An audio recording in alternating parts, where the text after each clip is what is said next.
Buenos días a todos, bienvenidos. Mi nombre es Juan Vidaguren, yo soy el decano de la Escuela de Gestión y Tecnología del ITBA y estoy súper contento de que hayamos podido tener este evento. Tenemos al profesor Michio Kaku, muchos saben quién es, si no, no estarían acá probablemente, pero me interesa mucho esta idea de que el doctor Kaku es físico teórico, pionero de la teoría de cuerdas, que es una de esas cosas que tiene ecuaciones demasiado complejas para resolverlas todavía, pero es una de esas personas que ha logrado con ese conocimiento explicarlas fácil. Él habla de ciencia, es un divulgador científico, que es esos pocos que saben mucho y lo pueden decir fácilmente para que lo entendamos el resto. Y tenemos la oportunidad de tenerlo acá gracias a una colaboración que hicimos con el Instituto Argentino de Ejecutivos de Finanzas. El profesor Kaku estuvo ayer en el evento grande de este y tuvimos la enorme posibilidad de que esté acá hoy con nosotros, estos poquitos. Así que le vamos a dar la bienvenida al profesor Kaku, que va a ser entrevistado y va a tener una charla acá con Raúl Marino, que es nuestro director del Departamento de Investigación y Doctorado. Professor, again, welcome to ITBA, and thanks for being here. I'll leave you with Raúl. Professor, thank you so much for taking the time to share a moment of reflection with researchers, teachers, students of the Buenos Aires Institute of Technology. String theory proposed that fundamental particles are not points, but tiny vibrating string whose frequency determines the properties. This hypothesis attempts to unify all the fundamental forces of the universe and offer a deeper understanding of the nature of cosmos. What could be first real test facility of a string theory that would allow us to improve our understanding of the universe and could influence the development of new technologies and, in turn, the social and educational transformation of the society of the future? Well, traditionally, we used to think that the universe was made out of neutrons, protons, and electrons, and that's it. 3 particles make up the universe. But since World War II, we discovered hundreds, thousands of subatomic particles. Every time we smash an atom, we find thousands of different kinds of subatomic particles coming out. Why is Mother Nature so cruel? Why is Mother Nature so devilish that she makes thousands of subatomic particles? We think the reason is it's all a string. Think of a vibrating string. This would be an electron. This would be a proton. This would be a quark. So different particles are nothing but different resonances of the same string. So what is physics? Physics is the laws of harmony, of music, of the music of vibrating strings. What is chemistry? Chemistry is the melodies you can create by these vibrating strings. What is the universe? The universe is a symphony of vibrating strings. And then what is the mind of God that Albert Einstein spent the last 30 years of his life chasing after? The mind of God would be cosmic music resonating through hyperspace. That is the reason why we have so many subatomic particles. That's the reason why we build these huge atom smashers. And now we understand the creation of the universe itself. So string theory gives us an understanding of the mind of God. Now, we want to make a practical application of this. I want to be able to calculate with these things, but the mathematics is so crazy, so advanced, that no human can solve these equations yet. Maybe one of you will have the courage to solve string theory to find the solution, which is our universe. The next best thing is a computer. a quantum computer. Quantum computers are more advanced than ordinary digital computers. Digital computers calculate with zeros and ones, zeros and ones, zeros and ones. That's what's in your laptop. That's what's in your cell phone. The world economy is based on zeros and ones, zeros and ones, zeros and ones. But that's not Mother Nature. There's a new kind of computer out there, a quantum computer that could change everything. Really briefly, digital computers can be either up or down, on or off. A quantum computer could be at any angle. Now, which is more powerful, up and down, or any angle whatsoever? This is a quantum computer which we think may be powerful enough not only to solve string theory, but to solve things like cancer, Parkinson's, disease, energy, the universe. Why do we have life? Why do we have diseases? Why do we have to die? Why can't we live forever? These are questions that only a quantum computer can solve. And maybe one of you in the audience will have the bravery to use quantum computers to solve the question, what is life? What is life? The next question for you. The rapid advancement of technology bring with it significant ethical and social dilemmas that we must address. From the protection of the privacy to impact on employment and global security. Understanding how to manage this challenge is essential to ensuring responsible development. How can we understand what the limit of mass adoption of technology like artificial intelligence, automation, and biotechnology will be? And then how do we think about their impact on the social and ethical challenge that entail? Any technology has a plus or a minus side to it. Let me say a few things about the minus implications. Quantum computers compute on atoms, not transistors, but atoms. They are so powerful, they can break any known digital code. This means that the nations of the world, which guard their crown jewels, that guard their treasuries, can be penetrated by a quantum computer powerful enough to break into any code. This is the reason why the CIA, the KGB, all the big security agencies are monitoring quantum computers because they are so powerful they can break into any known digital code. So that's a potential minus, that these computers are so powerful they can break any known digital code. But now take a look at the positive side. The positive side is we're talking about whole new industries opening up. Energy, for example. Why don't we have fusion plants? Because we don't have the mathematics to guard the stability of the hot plasma reactor inside a fusion machine. Why don't we have a cure for cancer? Because cancer is not one disease, but thousands of diseases, too complicated for ordinary medicines that we have today. So in other words, all the big problems like aging, why do we have to die? Why do we get old? These are questions beyond our ordinary understanding of science. That's where quantum computers come in. Because quantum computers is the language of Mother Nature. So the greatest quantum computer is Mother Nature. That's what Mother Nature is. Mother Nature operates at the quantum level. A leaf, for example, is a tremendous factory taking sunlight to create food out of plants. We can't do that. Mother Nature can. So Mother Nature uses quantum computers to create life. And that's where we think the next big breakthroughs can be. Nice.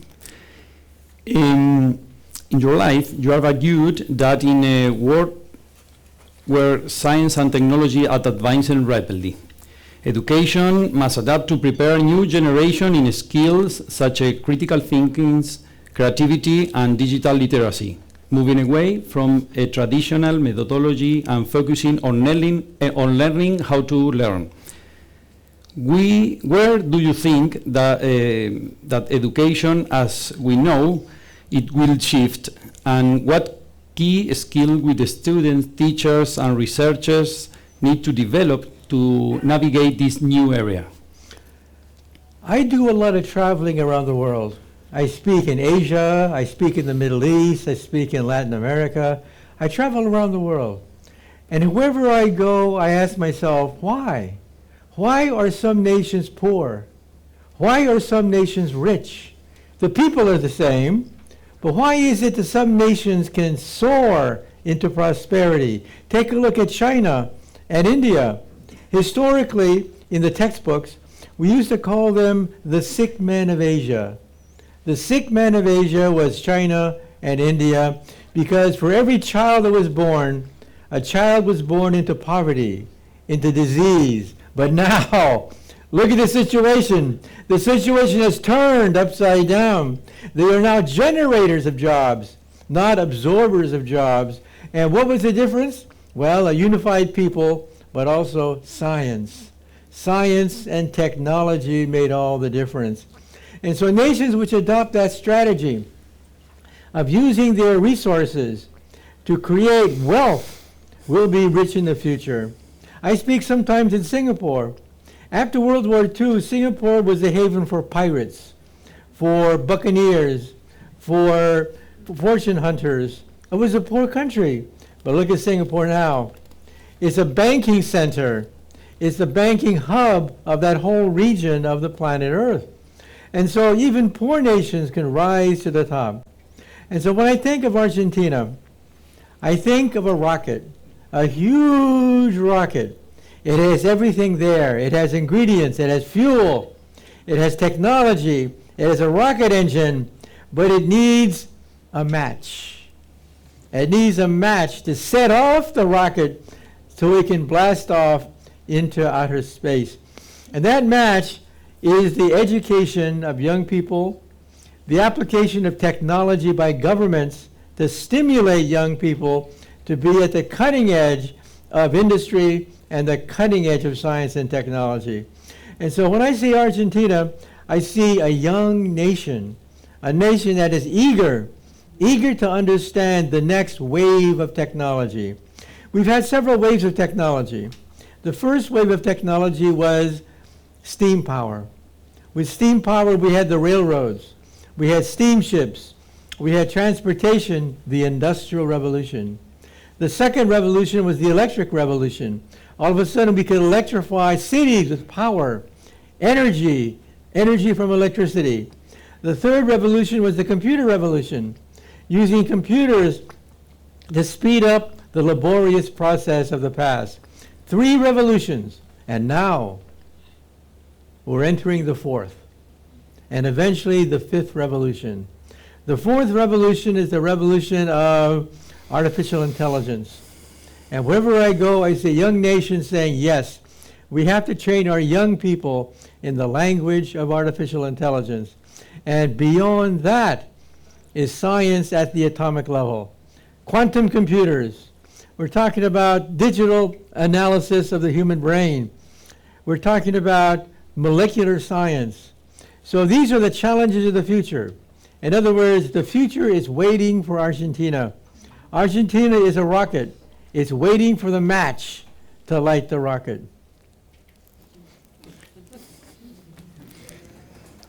Thank you.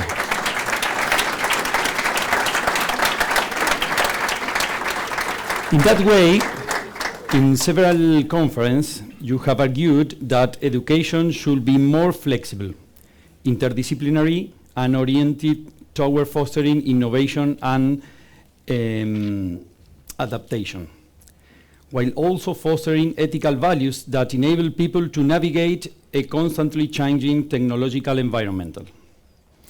What do you think are the key factors that should be taken into account so that education prepares people for a world in which technology transforms every aspect of daily lives? I think you hit the nail on the head. Technology will transform every aspect of our day and life. But our educational system does not. Our educational system is backward. Everywhere I go around the world, I see young people frustrated that their educational system learns things that happened 100, 200, 300 years ago, but not the future. Education has to be future-oriented. It has to understand computers. It has to understand the atom. This is where the future belongs, not just learning the arithmetic of the past. And so I think we have to change our educational system. We have to elevate the education of our teachers, so our teachers are fluent in the technology of the future, and young children who are enthusiastic, who say, yes, that's for me, that's the life I want, not just the old life of the past, but the life of the future.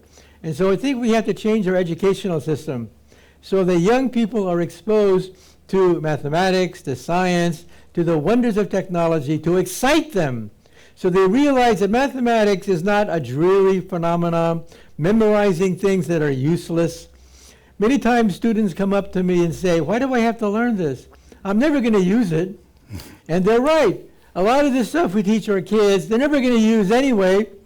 We should teach them about computers, about DNA, about the advances in atomic energy.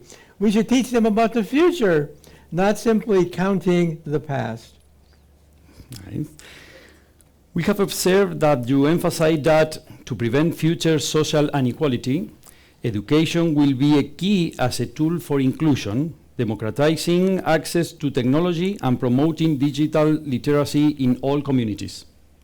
What is your vision for the education role will play in promoting inclusion and bridging the digital divide in an increasingly technological advanced society?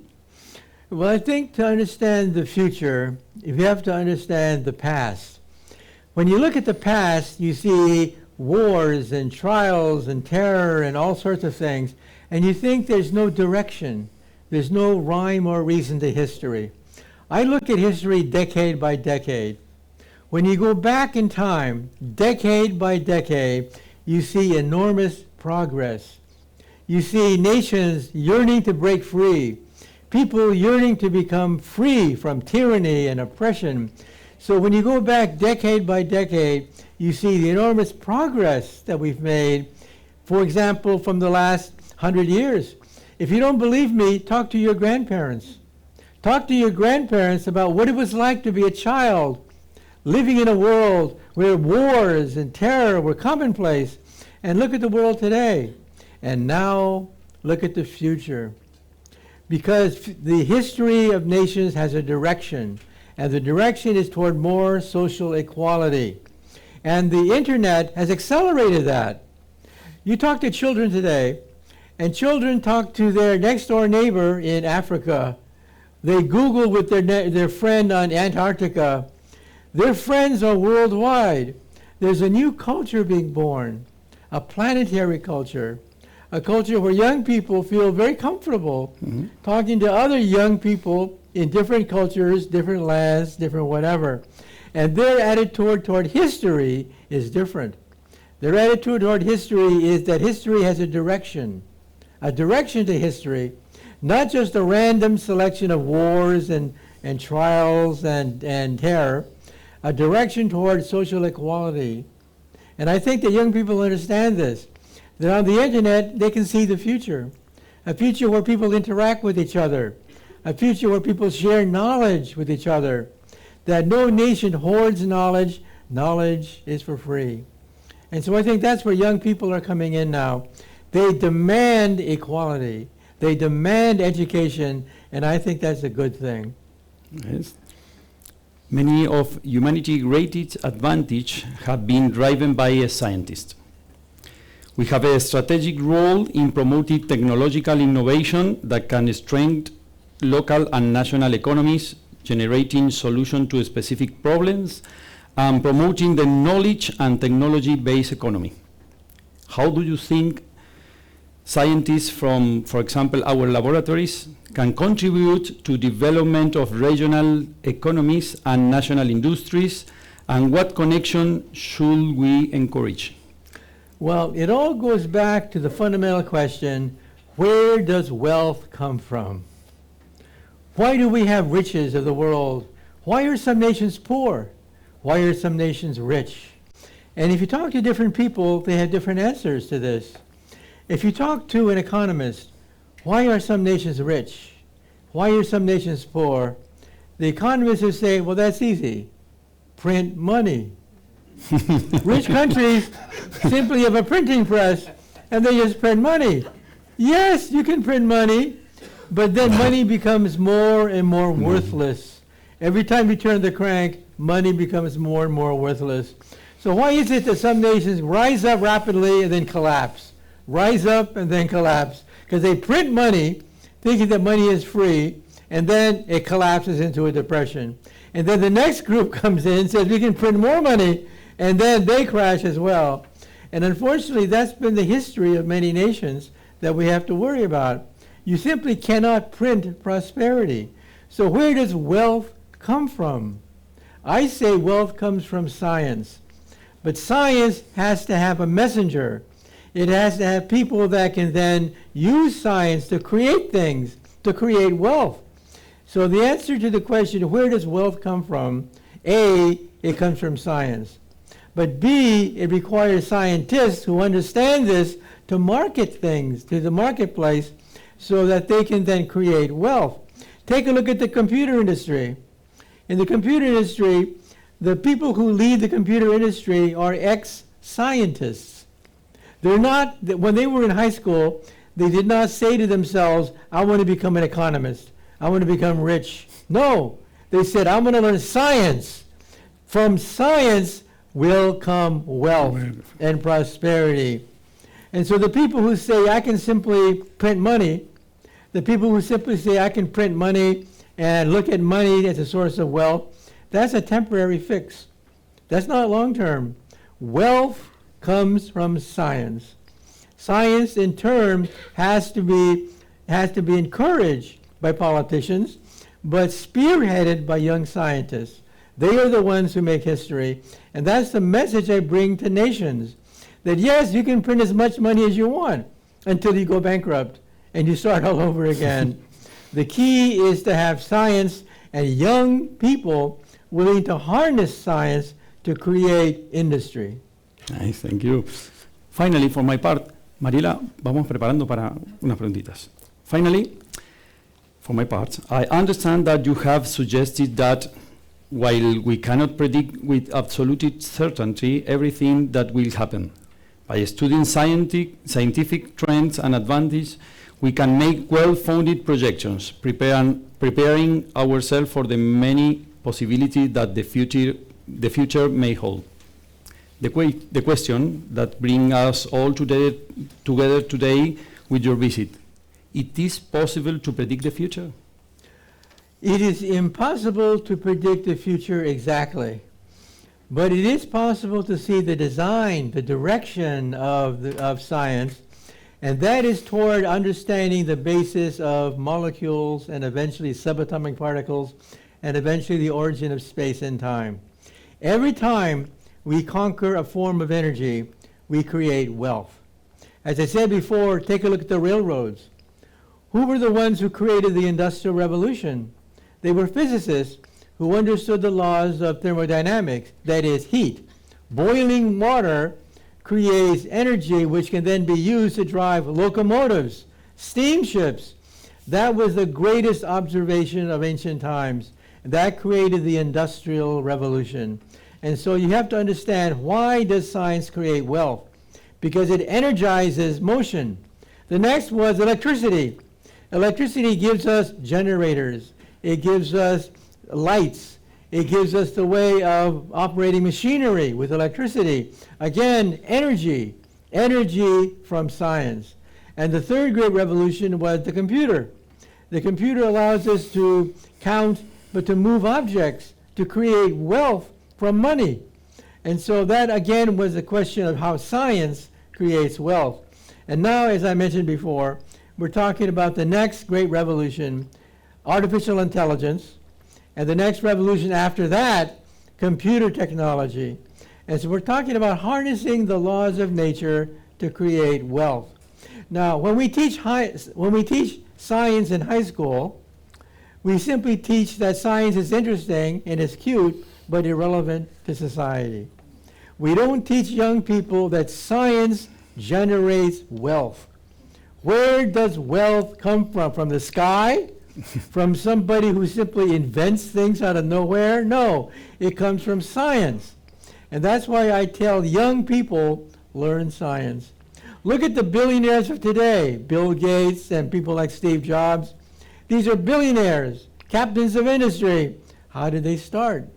As high school kids, they started in what technology? Science and computers. That is the origin of wealth. Not manipulating spreadsheets, not simply calculating interest rates, not speculation. That's not where wealth comes from. Wealth comes from science and technology. And that's where Argentina comes in, because Argentina has young people eager to create new science, to create new technologies, to create wealth. And I think that's the key to the future. Thank you so much. Marina?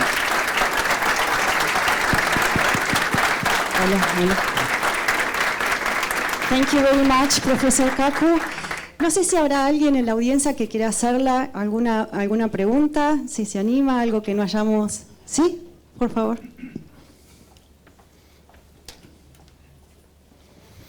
Hello, Professor. My name is Desiree. Welcome here to Argentina. It was an honor to hear you. You mentioned many times, well, what you last said, that wealth comes from science. Could you identify some opportunities in particular that you see here in Argentina and Latin America? That's the first question. And then what are the other mechanisms that one should take into account, one being society and the governments, to make sure that that wealth is not only concentrated in few hands, but also helps reach equality, as you also mentioned? Well, first of all, wealth by itself has to be democratized. This means that we have to elect leaders that understand that wealth should not be concentrated in the hands of just a few individuals, that wealth is for everybody.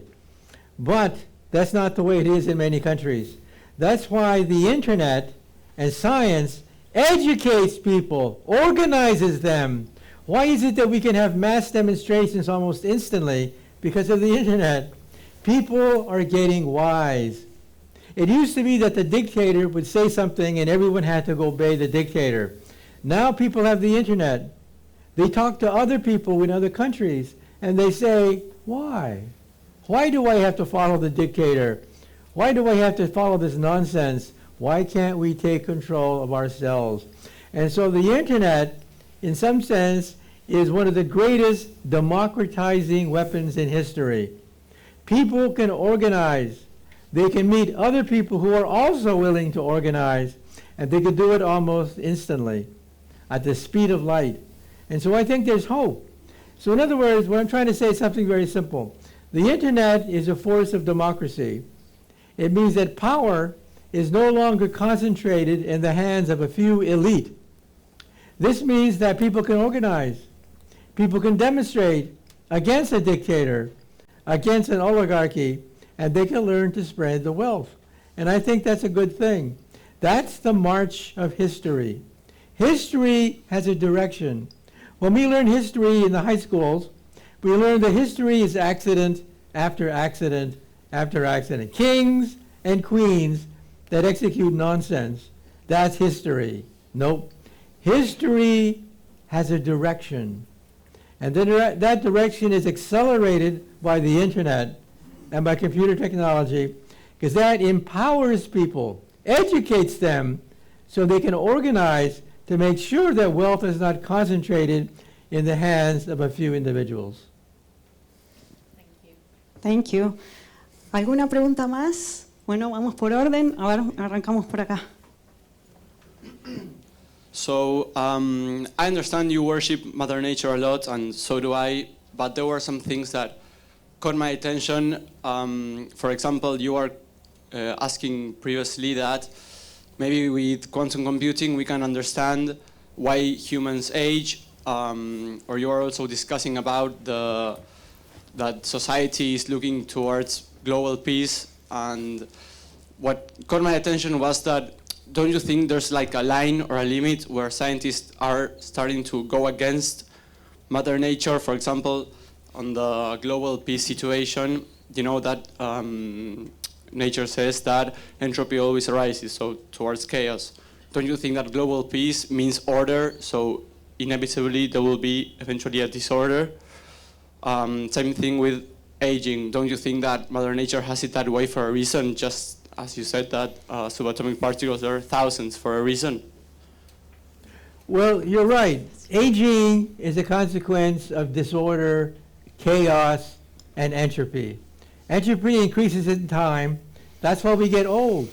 That's why we become decrepit, and that's why we eventually die. But you see, the second law of thermodynamics says that in a closed box, entropy and chaos always increases. That's why we die. The second law of thermodynamics. But there's a loophole. Aha! There's a loophole in all this. I said in a closed box, entropy always increases. In a closed box, things decay. Things get old. They die. That is a law of physics. That's a second law of thermodynamics. But notice that I said in a closed box. If you open the box, sunlight can come in, antibiotics, new medicines can come in, and in some sense you can live forever. For example, take a look at the hydra. The hydra is found in ponds. In your backyard there could be a pond with little hydra about 1 inch long. And how long do they live? Forever. They have no finite lifespan. You can rip them apart and they regenerate the limbs. They live forever. Or the Greenland shark. In the Greenland ice-cold waters, we find sharks. We can age them, calculate their age. Their age turns out to be up to 500 years of age. What's the secret? The secret is entropy, disorder. Now take a look at a car. Where does aging take place in a car? Think of it for a moment. You all have cars. Where does aging take place in a car? The engine. Why? Because that's where chaos develops. That's where sludge deposits, wear and tear concentrate in the engine. That's why cars get old. Cars get old because of the second law of thermodynamics. But now take a look at the body. If the body is a car, where is the engine of the body? And that is the mitochondria of cells. That's why cells eventually die. That's why you will eventually die of natural causes. But entropy can be reversed using energy from the outside. And this is where biotechnologists are working on it. Biotechnologists understand that the second law of thermodynamics can be reversed by outside energy. Just like you can live longer if you have exercise, sunlight, better food, better diet, better information from the outside. And so that's why some of the leading technologists of today, billionaires, are spending billions of dollars trying to live forever. Now, we can't do that yet. Don't get your hopes up. But we have people who are looking at this question. Can computer technology introduce reverse entropy, which is aging in the human body? And in my book, Quantum Supremacy, I mention those individuals who think that they can reverse the aging process by using quantum computers. Think about that. Vamos a intentar a ver que todos puedan preguntar. Hi, thanks for being here. Well, lots of things to ask, but one of them about, you said about the direction of history, and I would like, as much as you can, to go in deep with that concept. What do you think about what Sam Altman said some time ago about their deepest fears on OpenAI or whatever AI? Do you think there can be a phenomenology of history to be got from large language models? And for example, Sam Altman said that one of his biggest fears was that in the future, no machines going rogue, everybody's good, no bugs in the machine, no ghosts in the machines, and everybody's good. But what could happen if a president of the United States uses ChatGPT 8 just to make the decisions, like just everybody going lazy? So about the direction of history, that concept, that phenomenology of history and historiography, and just as a trigger question, what some old one said about that we could all become lazy, and that's I think a valid fear. What do you think about that? Well, if you look at human history from the cavemen days, you realize that all of us wanted to be free. All of us wanted to share our knowledge. All of us wanted to be part of a larger community. But there was no way to communicate with others, just by word of mouth. And this lasted for thousands of years. For thousands of years, we could only have word of mouth communication with our next door neighbor, and that was it. And when we created cities and armies and civilization, it was also the same thing. A few kings, a few queens, because most people could not organize. Peasants could not organize. Peasants couldn't demonstrate. Peasants couldn't issue manifestos. Peasants were peasants, uneducated, couldn't read or write. And that's the way it was for most of human history. But now, things have changed. Now we have science and technology. The printing press was one of the most seditious things ever invented, because now one person can influence the thoughts of thousands of individuals. Now we have the internet, where one person can reach millions of people around the internet. No one dictator, no one president can stop the march of history. Now that doesn't mean there won't be setbacks. Yes, there will be people who harass, people who say nonsense on the internet, but this is because the internet is in its early stages. We're still in the early stage of the internet. But the point I'm raising is the internet creates democracy. It creates awareness. People say, I don't have to live like this. I can live for a better life. Why? Because I see that on the internet. I see other people living in freedom. And I think that's a good thing. And so dictators have to watch out. Dictators have to monitor the internet as close as possible, censor it as much as possible, because they realize that the biggest enemy of dictatorships is the internet and common education. So I think there's hope. A hope because even dictators cannot stop the march of history. And the march of history is toward democratization. Hello, Professor, over here. I have a question for you. You talk about technology as a source of wealth and more equality in the world. But the rise of AI, there's a fear that it could lead to more inequality instead of more equality in the world and the wealth distribution. What do you think about that, and what are the aspects that we have to take care in terms of regulation or orientation to make sure that it's the impact in the world is positive? Thank you.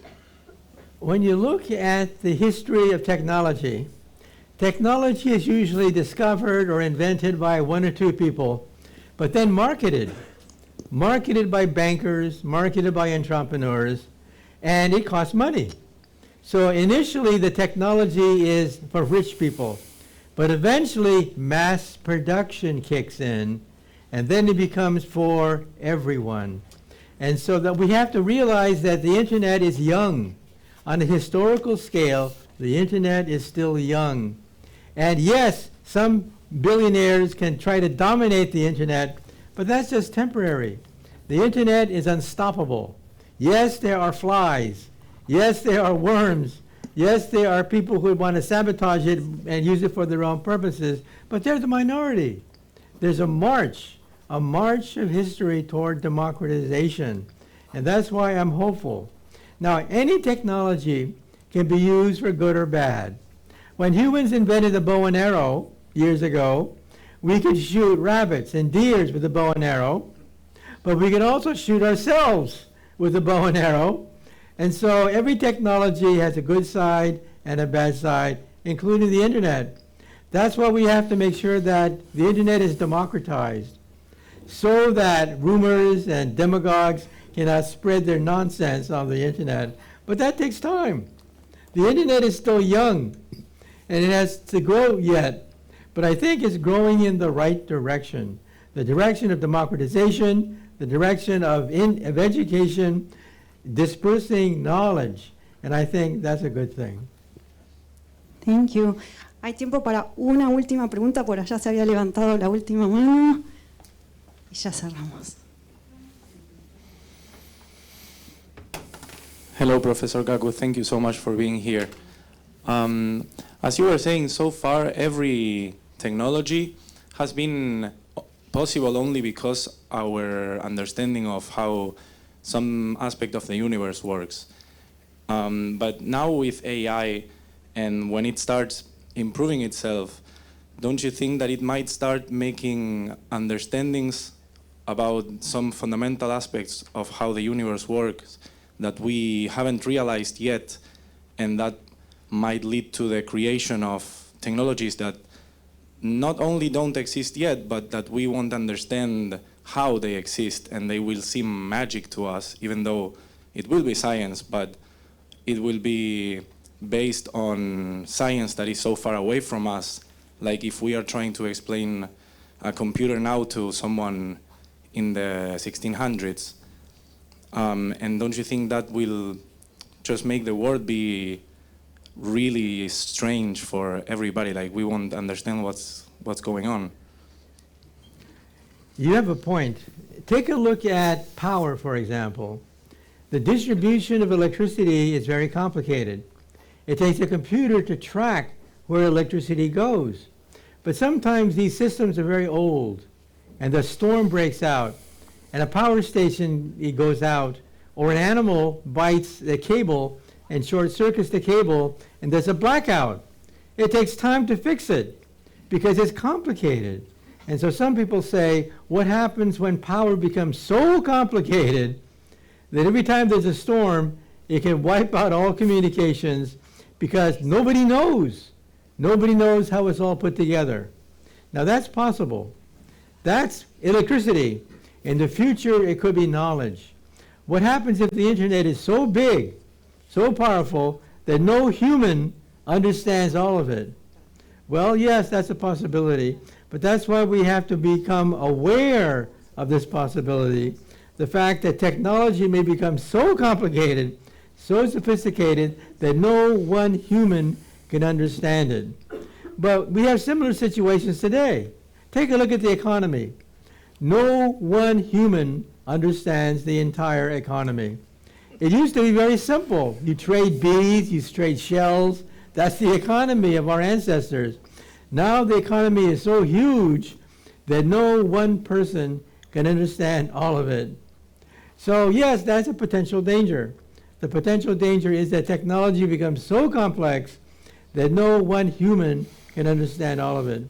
That's why we have to make sure that these humans have machines that could break it down so that humans can in fact interact with it to stop runaway crashes, runaway splurges on the economy, because sometimes things do get out of control. But that's one of the prices we have to pay for technology. One of the prices we pay for technology is that technology may become so complicated that people are speechless when there's a defect. Sorry about that. Okay. Okay, thank you very much, Professor Kaku. Just a big round of applause.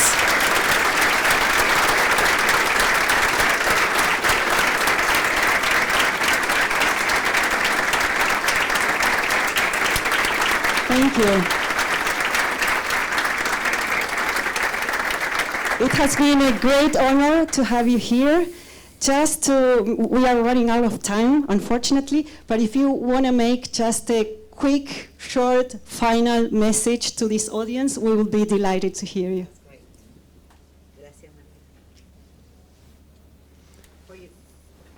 Oh. My message for you is the future is wide open for you. You are a young nation, a nation that is just beginning to understand the world economy and your role in the world economy. So take advantage of it. Learn science, learn technology, become part of the leadership of what's happening around the world with the economy. We're witnessing the birth of the fourth revolution. The fourth revolution is the revolution of artificial intelligence. The first revolution was the Industrial Revolution. The second revolution was electricity. The third was the invention of the computer. But now we're witnessing the fourth great revolution. It's a young revolution.